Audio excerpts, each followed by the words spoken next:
சிறுபான்மையினருக்கு எதிராக நடைபெறும் அட்டூழியங்களை கிரிமினல் குற்றமாக மாற்றி இந்திய அரசியலமைப்பின் கீழ் அவர்களின் பாதுகாப்பை உறுதி செய்ய வேண்டும் என மாநிலங்களவை உறுப்பினர் பி வில்சன் வலியுறுத்தியுள்ளார். கேரள மாநிலத்தைச் சேர்ந்த கத்தோலிக்க கன்னியாஸ்திரிகள் மதமாற்றம் செய்வதாக கூறி சத்தீஸ்கர் போலீசார் கைது செய்திருப்பது பெரும் அதிர்வலையை ஏற்படுத்தியுள்ளது. கேரள கிறிஸ்தவ சபைகள் மற்றும் சிறுபான்மைய அமைப்புகள் கன்னியாஸ்திரிகளின் கைதை கடுமையாக கண்டித்துள்ளன.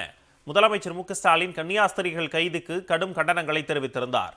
இந்நிலையில் திமுக மாநிலங்களவை உறுப்பினர் வழக்கறிஞர் பி வில்சன் ஒன்றிய உள்துறை அமைச்சர் அமித்ஷா மற்றும் ஒன்றிய அமைச்சர் கிரண் ரிஜிஜு ஆகியோருக்கு பொது நம்பிக்கை மற்றும் அரசியலமைப்பு சமநிலையை மீட்டெடுக்க அவசர நடவடிக்கை எடுக்க வலியுறுத்தியுள்ளார்.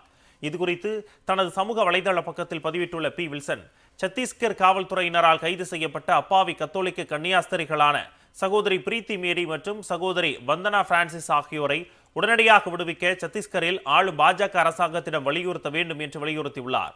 சிறுபான்மையினருக்கு எதிரான அட்டூழியங்களை ஒரு கிரிமினல் குற்றமாக மாற்றி இந்திய அரசியலமைப்பின் கீழ் சிறுபான்மையினருக்கு சரியான பாதுகாப்பை உறுதி செய்ய வேண்டும் என்று வலியுறுத்தியுள்ளார்.